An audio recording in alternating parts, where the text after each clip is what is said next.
Hi guys, it's Rebecca Coomes from The Healthy Gut. Today's recipe is a really easy dessert that I absolutely loved making when I was treating SIBO. It's my baked vanilla and coconut custard. Let me talk you through the steps. So I have 1 cup of almond milk, which is unsweetened, and I'm going to warm that up, and I'm also going to heat that with 1 cup of coconut milk. And to that, while it's just warming, I have a vanilla pod here. So I'm just going to cut that in half and scrape the seeds out of it, and that will give the lovely vanilla flavour that this dish is so good for. And so I pop the seeds and the vanilla pod straight into the liquid mixture. And then as that warms up, that will help release the lovely flavours of the vanilla. We'll pop that second one in and the seeds there. Okay, so we'll just bring this to almost a boil. Okay, this is almost to a boil now, so I'm going to beat some eggs and then pour this mixture in. But first what you want to do is you just want to pull out the vanilla pod and just discard that. And what I love about using fresh vanilla pod is that you then get this kind of glorious vanilla beans in the custard, and I think that looks really nice. Okay, so in a bowl, I'm going to lightly beat 3 free-range eggs, and this is obviously what forms the custard, so quickly beat them up. So the eggs are now just lightly beaten, and I'm going to pour the hot liquid into the egg mixture. Now you want to do this slowly because you don't want to curdle the eggs.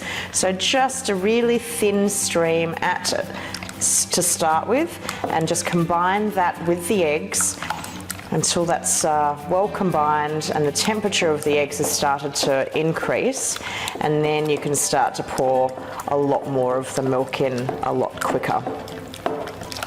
And you definitely want to keep stirring while you're doing this, because if you just pour the milk in one go, it will definitely affect the quality of your custard and it will scramble your eggs. Now to this I want to add a little bit of sweetener, so I'm going to add a few drops of liquid stevia. I like this liquid stevia because it doesn't contain any inulin, and it's just literally the stevia and some water. So I'll pop a few drops of that in, and you can taste test that to make sure that that's sweet enough for you. So I'll just get my spoon, and just on the back of my spoon, yep, that's definitely sweet enough. Okay, so now it's time to pour this into our ramekins. Now to make a really great custard, you want to put ramekins into another dish, and then you want to pour hot water up on the sides of the ramekins, and that just helps the custard set nicely. Now if you've got good pouring skills, by all means you can pour straight from the bowl, or what I like to do is pour into a pouring jug, like that, and then you can just pour straight into the ramekins. It just makes it a little easier. You can also then measure how much liquid you're pouring into each ramekin.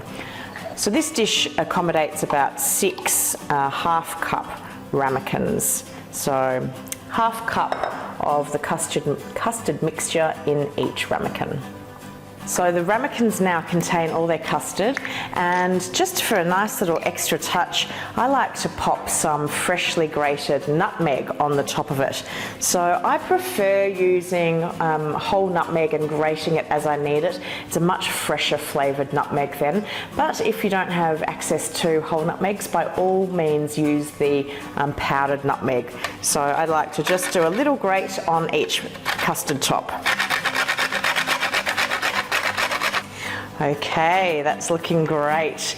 So I'll pour my nearly boiling water into my baking tray, and you want the water to come about halfway up the sides of the ramekins.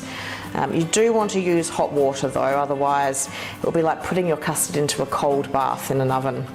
So these will go in the oven at 160 degrees or 320 Fahrenheit for approximately 30 or 40 minutes, or until you can see the custard has set. And you can test that by just giving it a little shake, and if it's holding its shape and just jiggling nicely in the ramekin, then you know your custard has set.